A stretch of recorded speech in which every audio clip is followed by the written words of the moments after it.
Hello everybody, it's Crystal, and this is the LG G5. And it's a really weird phone. Its predecessor, the G4, and even the V10 were great phones, and even though they were made of plastic, they looked and felt great. My favorite design Android phones.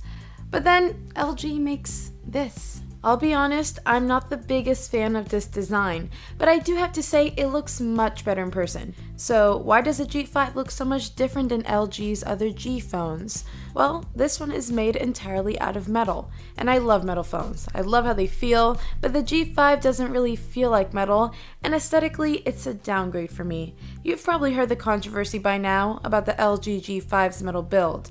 Some say LG is lying when they say this phone is made of metal because, well, it feels like plastic. And yeah, it does feel like plastic, but it is actually metal. It's just a primer that LG used to coat this metal. It makes it feel a little cheap. I'm also not a big fan of this chamfered looking edge. Here at the top, it looks like the paint is chipping off. And no, this is intentional to keep the antenna bands exposed, but it does make it look like the G5 is aging. And I'm not sure why, but the G5's top is slightly curved downwards, which makes it look like it's bent, and the unique placement of the volume buttons have been moved from the back to the more standard side placement. This was one of my favorite features about LG phones, but oh well. So far, it sounds like I really don't like this phone. But nope, not the case. It's all uphill from here actually. The reason for all these design changes is because this is a modular phone, which essentially means this is a phone that you can take apart and rebuild to fit your needs. So by pressing this button in, the bottom piece comes out. And this is awesome because although this is a metal phone, you can remove the battery, which is unheard of. LG also sells a handful of these different bottom pieces, which they call friends. They're not available yet, so I can't play around with them, but they seem pretty cool. Like a B&O hi-fi audio module, which makes the phone a little taller, but you'll have great sound. And you also have things like a camera control module that gives you little dials to zoom in and out, adjust settings, and take photos, making it feel like a DSLR. Although you'll have this awkward bulk added to it. There's some more and they seem cool, but how many people are actually going to buy these expensive additions and feel they're useful enough to add awkward extra bulk? I gotta say, for me, I don't ever see myself using them. But still, the fact that you can do this on a phone is amazing and definitely is a step in the right direction. Sure, it's not the prettiest or best feeling phone, but just slap a case on it or even a skin and you'll be set. Especially something with a matte finish like this one that I'm using. I'll link to these dBrand skins below. And finally, we have a fingerprint scanner. It's located just like on the 6P or 5X on the back of the phone, which is great because that's where your finger always is when holding. However, unlike the Nexus phones, it doubles as the power button. And now because of this experience can be a little clunky.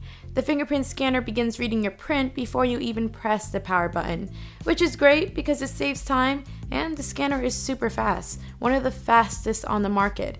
But since this button is the only button you can use to wake the screen, sometimes when you don't want to unlock the phone and just want to see your notifications, it'll unlock the phone. Well, pretty much every single time. But hey, that just goes to show you how crazy fast this scanner is.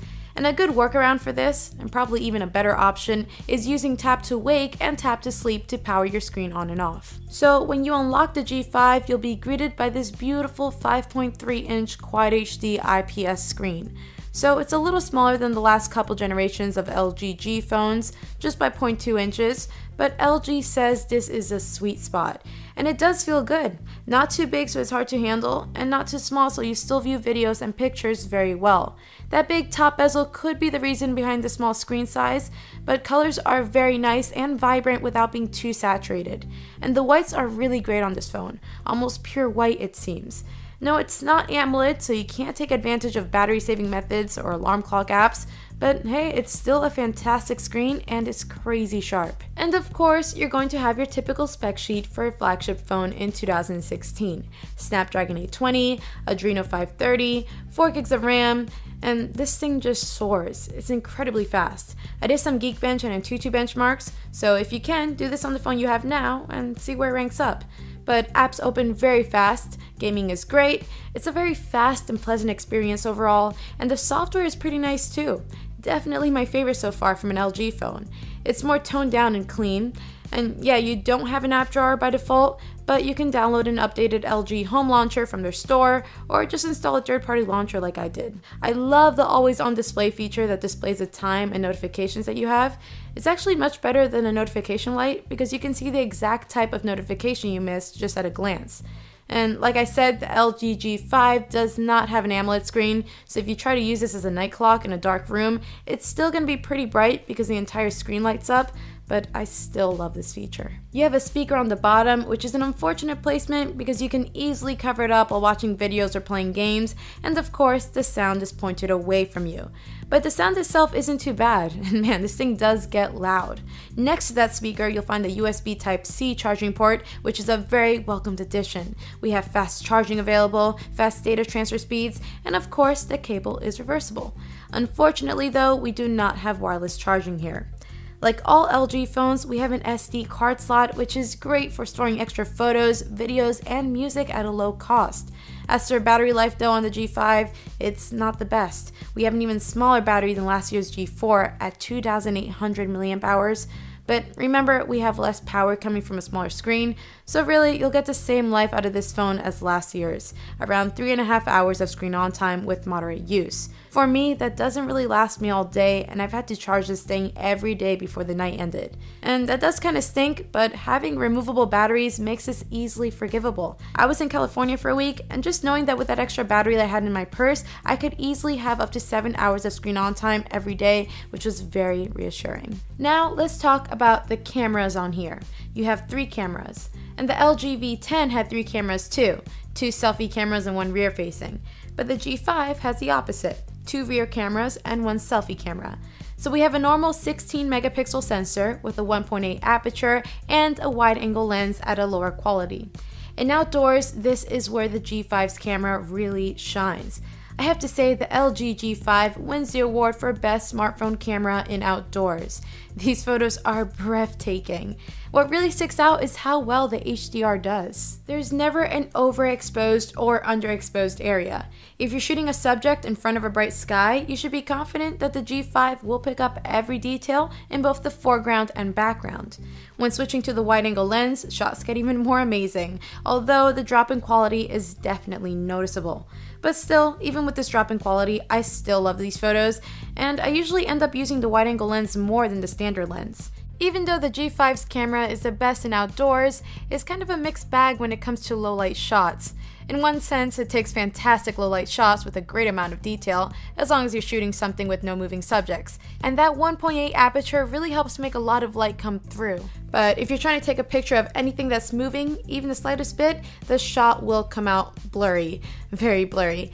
And that really ruins the picture. The shutter speed is just very slow on the G5 at night to compensate for loss of light. In low-light areas, you'll have to attempt to take about 5 photos and hope that with luck, one won't have a blurry subject. The selfie camera appears to be the same one found on the G4, and it takes great photos. Lots of detail, and they're quite sharp. Once again though, once you move into lower lit areas, you get some really soft images, losing lots of detail. I wish LG kept the wide-angle selfie cam found on the V10 here, because that was fantastic for taking group photos. It would be great if on the LG G6 we'd have a phone with 4 cameras with a wide-angle lens on both sides, but who knows. It's silly, but I found myself awkwardly holding the G5 to take selfies blindly with the front-facing camera to keep the shot wide-angled, and I got some pretty nice shots. Video isn't too bad, but definitely not the greatest. The optical image stabilization works well to create smooth movements, but the contrast is cranked up a lot, having lots of highlights blown out and darker areas crushed. You can even record video with the wide-angle lens, although it's a bit shakier, and even with the shadows having more detail, highlights are blown out even more. Within the next few days, I'll be posting a camera comparison video between the G5 and some other flagship phones, so you can get an even better idea of just how good or how bad this camera is. So make sure you go ahead and check that out. So overall, the LG G5 is a great phone with a lot of questionable features that most may think are gimmicks, but a few will totally love. The whole modular thing doesn't really do it for me, especially since in order for it to work, LG had to strip a lot of features that I loved about previous generations, but it's very interesting and and innovative, and it definitely makes the future look really exciting. It's a fantastic phone, super fast, and without a doubt the most creative and intuitive phone to ever come out, with its modular design, metal build that still has a removable battery, and a dual camera setup with a wide-angle lens. I don't think it's going to be my daily driver, but as a huge phone enthusiast, it's so awesome to see a company experimenting this much with a phone. It's kind of expensive, but definitely worth checking out. Anyway, what do you guys think? Leave a comment below letting me know. Make sure you leave a like if you enjoyed this video, subscribe, and yeah, thanks for watching. I'll see you later.